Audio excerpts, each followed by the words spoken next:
Hi అండి, అందరికీ నాకు వండటం వచ్చండి ఛానల్కి స్వాగతం.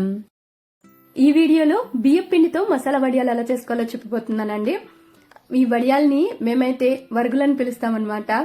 నార్మల్గా మనము సమ్మర్ వస్తే చాలు సంవత్సరానికి సరిపడా వడియాలను చేసేసుకుని అన్నిటినీ నిల్వ చేసుకుంటూ ఉంటాం కదా. ఈ విధంగా ఒకసారి వడియాలను చేసి చూడండి. ప్రాసెస్ చాలా ఈజీగా ఉంటుంది. అంటే మీరు ఫస్ట్ టైం చేస్తున్నా సరే సింపుల్ గా పెట్టేసుకోగలుగుతారు. అంత తేలికైన ప్రాసెస్. అదే విధంగా వడియాలైతే మీరు పప్పన్నంలో కానీ రసం, పెరుగు ఎందులోకి తిన్నా బాగుంటుంది. స్పెషల్లీ ఈ మసాలా వడియాలైతే అవేవి లేకుండా జస్ట్ వేయించుకుని చిప్స్ లాగా తినడానికి కూడా బాగుంటుందండి.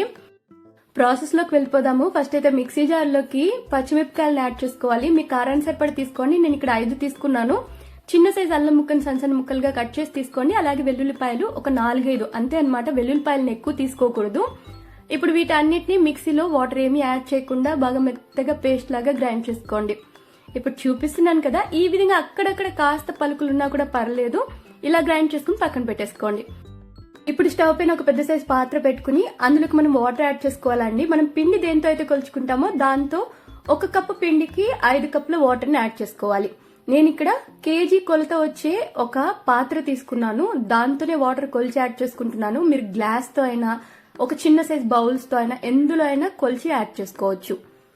ఇప్పుడు 5 కప్పుల వాటర్ బౌల్లోకి తీసేసుకున్నాను కదా. పిండి ఇక్కడ బియ్యం పిండిని నానబెట్టి కాస్త పొడిగా ఆరబెట్టిన తర్వాత మిల్ నుంచి కొట్టి తీసుకుని వచ్చుకున్నానండి పిండిని.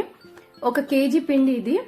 ఈ పిండిని ఒక పెద్ద సైజ్ బౌల్లోకి తీసుకుని ఇందులోకి ఈ కప్పు పిండికి 1 కప్పు వాటర్ యాడ్ చేసుకుని చక్కగా ఏమాత్రం ఉండలు లేకుండా నీట్ గా దీన్ని కలిపి కాస్త లిక్విడ్ గా కలిపినట్టు పెట్టుకోవాలన్నమాట. ముందుగానే ఈ విధంగా కలిపి పెట్టుకోవడం వల్ల ఈ పిండిని మనము మరుగుతున్న వాటర్ లోకి యాడ్ చేసినప్పుడు అది విరిగిపోకుండా ఉండలు కట్టుకోకుండా కరెక్ట్ గా ఉంటుంది అనమాట. పిండి చక్కగా వాటర్ లోకి మిక్స్ అయిపోతుంది. సో ఈ విధంగా మనం కలిపి పెట్టేసుకోవాలి. ఇప్పుడు ముందుగా స్టవ్ పైన కాగడానికి వాటర్ పెట్టుకున్నాం కదా, అవి కొంచెం హీట్ అయిన తర్వాత ముందుగా గ్రైండ్ చేసుకున్న అల్లం, వెల్లుల్లి మరియు చిల్లీ పేస్ట్ ని యాడ్ చేసేసుకొని ఇందులోకి 1 టేబుల్ స్పూన్ వరకు జీలకర్ర యాడ్ చేసుకోవాలి. మీరు జీలకర్ర ప్లేస్ లో వాము ఫ్లేవర్ నచ్చితే వామైనా యాడ్ చేసుకోవచ్చు. అదే విధంగా ఇందులోకి రుచికి సరిపడా సాల్ట్ కానీ లేదా కల్లుప్పు యాడ్ చేసుకోవచ్చు. ఇక్కడ వడియాలు పట్టేటప్పుడు ఎక్కువగా ఉప్పు యాడ్ చేసుకోకూడదు, కాస్త తక్కువగానే యాడ్ చేసుకోండి. అప్పుడే వడియాల్లోకి సాల్ట్ కరెక్ట్ గా ఉంటుంది. ఇప్పుడు ఇదంతా కలిసేలాగా పెట్టేసి మూత పెట్టి చక్కగా వాటర్ బాగా తెల్లు రానివ్వండి. ఈ విధంగా బాగా రోలింగ్ బాయిల్ అవ్వాలన్నమాట. ఇలాగ బాయిలింగ్ అవ్వడం స్టార్ట్ అయిన తర్వాత లో ఫ్లేమ్ లోకి టర్న్ చేసేసి ముందుగా మనం పిండి కలిపి పెట్టుకున్నాం కదా వాటర్ లో, ఆ వాటర్ ని కొంచెం కొంచెంగా యాడ్ చేసుకుంటూ చక్కగా కలుపుతూనే ఉండాలన్నమాట. కలపడం గనక మనం ఆపేసామనుకోండి అక్కడక్కడ ఉండలు పట్టడం కానీ అడుగు పట్టేయడం ఈ విధంగా జరుగుతూ ఉంటుంది. కాబట్టి అలా అవ్వకుండా ఉండాలంటే దీన్ని కంటిన్యూస్ గా మనం కలుపుతూనే ఉండాలి. ఒకసారి కలిపేసిన తర్వాత మీడియం లేదా హై ఫ్లేమ్ లో మీరు కలపగలిగే వీల్ చూసుకుని దీన్ని ఫ్లేమ్ అడ్జస్ట్ చేసుకుని కలుపుకోండి. కాస్త ఈ విధంగా థిక్ అవ్వడం స్టార్ట్ అయిన తర్వాత ఇందులోకి మనం సన్నగా తరిగిన కొత్తిమీరని యాడ్ చేసుకోవాలి.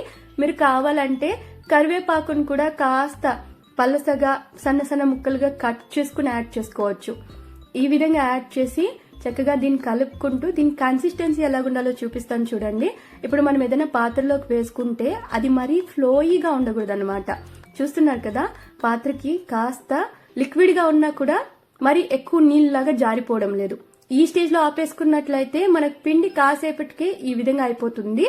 ఇలా అయిన దాన్ని మనం చిన్న చిన్న పాత్రలోకి తీసేసుకొని ఈ విధంగా ఏదైనా స్పూన్ కానీ చిన్నపాటి గరిటె తీసుకుని చక్కగా ఏదైనా కాటన్ క్లాత్ ని తడి చేసి దానిపైన మనకు కావాల్సినంత సైజుల్లోకి పిండిని పోసేసుకోవచ్చు.